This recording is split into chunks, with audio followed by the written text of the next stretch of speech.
Notary दस्ताबाबत अद्याप नागरिकांमध्ये विशेषतः ग्रामीण भागात अनेक गैरसमज आहेत। नोटरी दस्त 6 महिने चालतो, त्याला कायदेशीर मान्यता नसते। नोटरीपेक्षा तहसीलदारांपुढे केलेल्या प्रतिज्ञापत्राला महत्त्व असते, असे अनेक गैरसमज दूर करणारा निकाल बारामती दिवाणी न्यायालयाने एका प्रकरणात देऊन नोटरीवर केलेले साठे खत ग्राह्य धरून त्या आधारे खरेदी खत करून देण्याचा निकाल न्यायाधीश श्रीमती डी.टी. जाधव यांना दिला असल्याची माहिती ॲडव्होकेट विष्णू भगवान वाघ यांनी दिली आहे। MCN न्यूज मराठी करिता भूषण शेटे, लोणार। मिळकती संदर्भात नोटरीबाबत नुकताच बारामती न्यायालयाने दिलेल्या नागरिकांचा गैरसमज नोटरी संदर्भात दूर करणारा निकालाबाबत आपले मत काय? वास्तविकता जर आपण विचार केला तर कॉन्ट्रॅक्ट या संज्ञेमध्ये किंवा ॲग्रीमेंट या संज्ञेमध्ये इंडियन कॉन्ट्रॅक्ट ॲक्टच्या नुसार ॲग्रीमेंट जो हा शब्द आहे हा ॲग्रीमेंट एक दुसऱ्याला करून दिलेला करार असतो आणि तो करार भारतीय नोंदणी कायद्या कलम 17 नुसार नोंदणीकृत असला पाहिजे। म्हणजेच आपल्या ग्रामीण भागात जो वेगवेगळे कॉन्ट्रॅक्ट केले जातात त्यातच एक ही सरपावती स्वरूपाचा आपण किंवा साठेखत स्वरूपाचा आपण ॲग्रीमेंट करत असतो। त्या ॲग्रीमेंट हा भारतीय नोंदणी कायदा 17 नुसार रजिस्टरच असला पाहिजे अशा स्वरूपाचा कायदा आहे।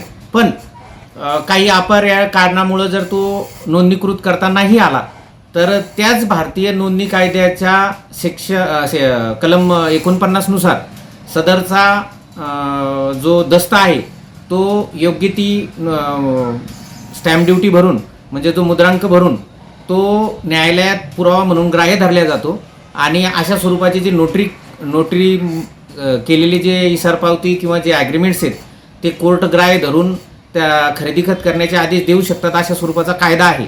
भारतीय मालमत्ता हस्तांतरण कायदा कलम 53A नुसार 2001 पासून जो इसार पावती करार आहे हा नोंदणीकृतच असल्या पाहिजेत अशा स्वरूपाचे अमेंडमेंट आलेले आहे। पण वेगवेगळ्या जे सर्वोच्च न्यायालयाचे निकाल आहे, उच्च न्यायालयाचे जे निकाल आहेत त्या निकालाचा संदर्भ घेतला तर तो अनोंदणीकृत असला तरी पण आपण कोर्टात तो इम्पाऊंडिंग करून म्हणजेच त्याचे योग्य ती स्टॅम्प ड्युटी भरून आपण जो खरेदी खत करून देणारा आहे त्या खरेदी खत करून देणाऱ्याला कोर्टामार्फत काही वाद असल्यास कोर्टामार्फत खरेदी खत करून द्यायला कोर्ट निर्देश देऊ शकते खरेदी खत करून देण्याचे।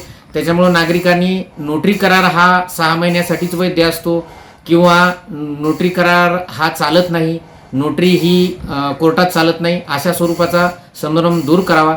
नोटरी जो करार आहे तो न्यायालयात ग्राह्य धरला जातो, पुराव्या स्वरूपात वाचला जातो। तरी नागरिकांनी एक ग्रामीण भागात एक खूप मोठा गैरसमज आहे की महसूल अधिकाऱ्याच्या पुढे केलेले जे शपथपत्र आहे ते वेगवेगळ्या ज्या ग्रामपंचायत आहेत त्याचे अधिकारी त्या संदर्भात आग्रही आहेत। पण मी नागरिकांना एक आवाहन करू इच्छितो की शपथपत्र हा करारनामा नसतो, शपथपत्र हे डिक्लेरेशन असतं। ते मालमत्तेच्या हस्तांतरासंदर्भात ते भविष्यात ग्राह्य धरणार किंवा नाही या संदर्भात मोठा संभ्रम आहे।